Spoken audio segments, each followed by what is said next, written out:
जन्म व मृत्यू नोंदणी प्रक्रिया समजावून घेऊया। केंद्र शासनाचा जन्म व मृत्यू नोंदणी अधिनियम 1969 आणि महाराष्ट्र जन्म व मृत्यू नियम 2000 नुसार महाराष्ट्र राज्यात जन्म व मृत्यू घटनांची नोंदणी केली जाते। भारत सरकारने जन्म व मृत्यू नोंदणी अधिनियम सुधारित 2023 संपूर्ण देशात लागू केला आहे।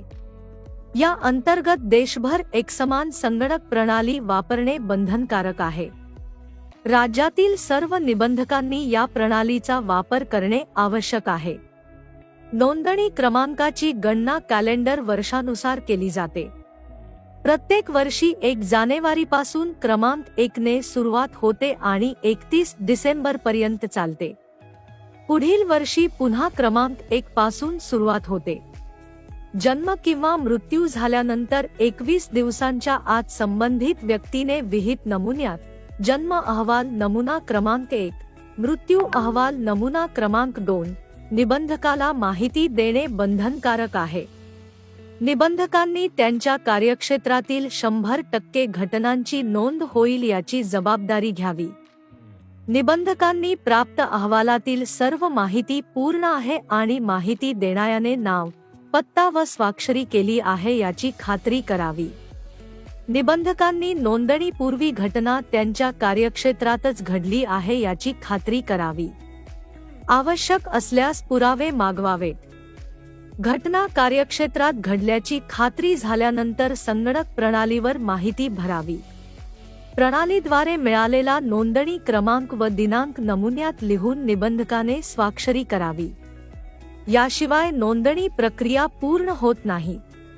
कलम 12 नुसार निबंधकांनी 7 दिवसांच्या आत संगणक प्रणालीवर नोंदणी पूर्ण करावी। नोंदणी पूर्ण झाल्यावर माहिती देणाऱ्यास प्रथम प्रत मोफत दिली जाते। प्रमाणपत्र दिल्यानंतर नोंदणी प्रक्रिया पूर्ण मानली जाते। नोंदणीबाबतची सदर प्रक्रिया पूर्ण झाल्यानंतर जन्म अहवाल नमुना क्रमांक 1, मृत्यू अहवाल नमुना क्रमांक 2, उपजत मृत्यू अहवाल नमुना क्रमांक 3 यांचे कायदेशीर भागात रूपांतर होऊन त्याचे अनुक्रमे जन्म नोंदवही नमुना क्रमांक 7, मृत्यू नोंदवही नमुना क्रमांक 8, उपजत मृत्यू नोंदवही नमुना 9 संबोधण्यात येते। सर्व नोंदी अनुक्रमांकानुसार कायमस्वरूपी जतन करणे बंधनकारक आहे। माहिती देणाऱ्याचे नाव, पत्ता, स्वाक्षरी तसेच निबंधकाची स्वाक्षरी, नोंदणी क्रमांक व दिनांक असणे आवश्यक आहे। हेच दस्तऐवज कायदेशीर नोंदवही म्हणून ओळखले जातात। सर्व नोंदी, आदेश, अर्ज, पुरावे व दस्तऐवज कायमस्वरूपी जतन करावेत। जीर्ण किंवा फाटलेल्या नोंदवहीचे स्कॅनिंग करावे।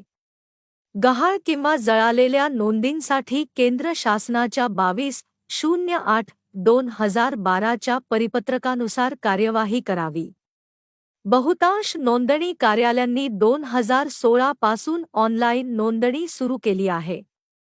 काही कार्यालयांनी 2023 पासून ही प्रक्रिया सुरू केली असण्याची शक्यता आहे। 2016 पूर्वीच्या ऑफलाईन नोंदींसाठी ॲड ओल्ड बर्थ डेट हा टॅब वापरून 2015, 2014, 2013 अशा उलट क्रमाने टप्प्याटप्प्याने संगणकीकरण करावे। वरील सर्व बाबींचे काटेकोर पालन केल्यास जन्म व मृत्यू नोंदणी प्रक्रिया सुलभ, पारदर्शक आणि